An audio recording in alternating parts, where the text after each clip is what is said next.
I was originally going to title this video, why I like making YouTube videos.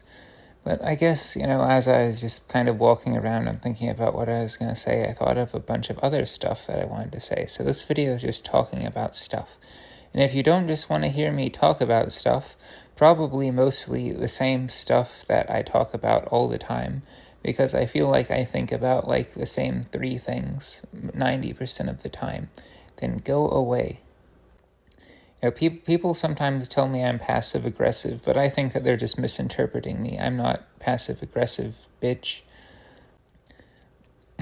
But there are a lot of reasons I like to make videos, partly because I do like the idea of having everything that I've ever said documented. I saw this one comic once where this guy was like, he was talking to God and stuff, and he was asking God questions like how many times did I poop in my life and stuff like that. And I do want to know that information, and I hope that it's being written down somewhere. Saint Anthony, I think Saint Anthony's the one that's responsible for that sort of stuff. He better not be slipping. I'm sure that was terribly unfunny, but I don't want to be that funny. I'm kind of hesitant to make jokes. I know I've heard that I said something that was really funny, but I'm worried that, people are going to, see a funny thing I make or, some Latin thing that I make, and then subscribe and then be upset that their feed is filled with just me, talking about my exes all day. That's what this was supposed to be about. I'm just going to talk about stuff. And if people don't want to hear me talk about stuff, then they can go away and not listen to me talk about stuff, because I just want to talk about stuff and not worry about it. So the other reason I like making videos is I'm very hesitant about DMing people, and less so in group chats, but still to a certain extent, because when you send somebody a direct message, it's like you're almost demanding them to hey, see this, or even when you're directly asking somebody something. When you ask somebody, take out the garbage, they can't just ignore you, but just saying stuff like, hey, the garbage is pretty full. But, in practice, that does kind of just make it so that people do kind of need to listen to every random thing that I say. Otherwise, I might get a little bit pissy about people not listening to me. So, I guess, I do the indirect communication. I can be pretty heckin' indirect with my communication, and I have a lot of rules, and social interactions for me are a very complicated thing. And it's not, to a certain extent this is true, but to a large extent it's not like something that people can just tell me not to worry about. People can't tell me not to be a gentleman.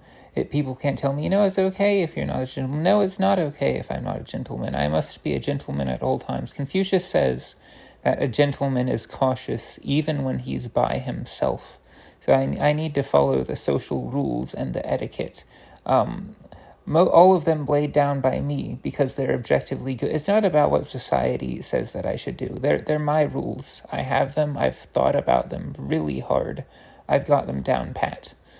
But you absolutely have to act a certain way around women and your parents. The way you treat, I guess if you're gay or whatever, but the way that you treat people of the gender that you are potentially attracted to, and the way that you treat your parents and also service people are probably the three major things that I think about when thinking about people.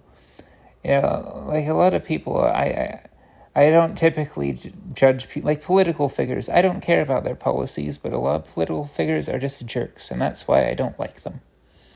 But there are types of indirect communication that are okay, and there are types that I just think that are most definitely not okay. I don't like the sort of indirect communication that feels like you're tricking people. I heard this one story about, this guy who was, pretending to be, a veteran or something so he could interview people, but the interviews were just a pretense to get attractive women's numbers, and I think that's low, and I don't like that guy, and I don't want to read anything by him. I used to like his books, but after hearing that, I'm just I'm icked. I don't like it. It's ick. It's lying. I very much do not like the saying, all is fair in love and war.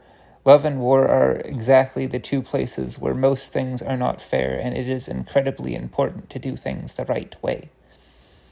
I very much have a way of doing absolutely everything it has an order and a sequence, and sometimes I think of myself and people tell me that I'm really chaotic, but then just when I actually learn what other people actually do and think, it's just like, God, you live like this?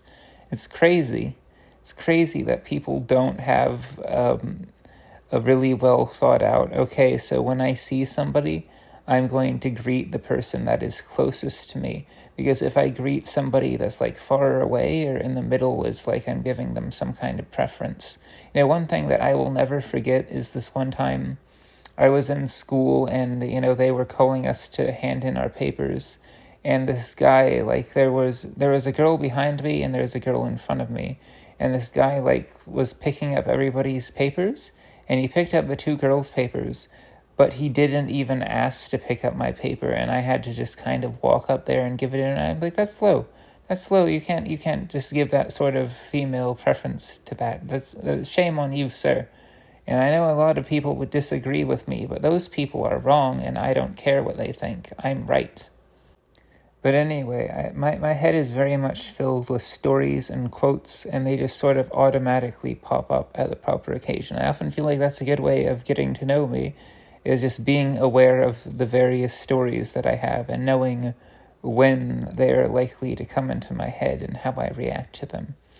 This one time I heard about this one guy who was telling the story about how he was watching a movie with a woman, and then he's like, she didn't find it very funny, and I should have known then and there, because 10 years later we got divorced.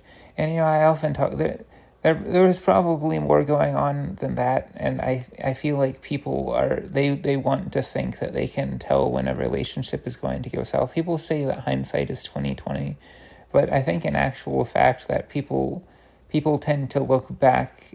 People tend to think that there are more signs and more ways of knowing something when they look back than there actually were. People often tell me that I run towards disaster, that I don't see, quote, the train that is coming towards me, that everything is just massively fucked up and I just totally don't notice. And I'm like, well, I don't know. I don't know, and even after the fact, I had no way of knowing. Like, my first girlfriend, I've said before, was an Asian man in League of Legends, and people keep on telling me, you should have known. You should have seen the signs.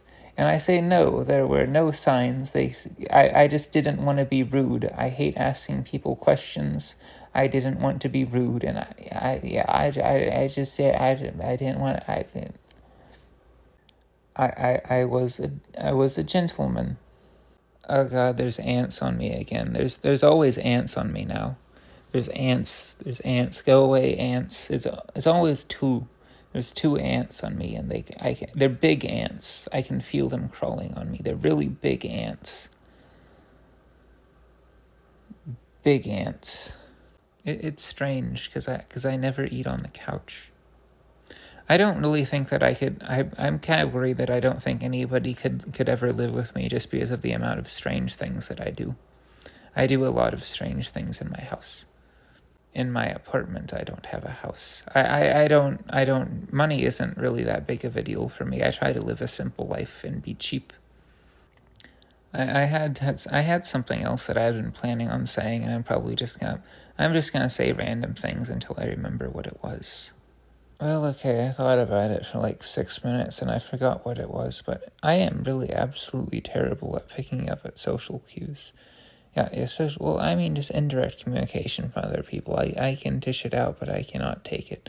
I am not a mind reader.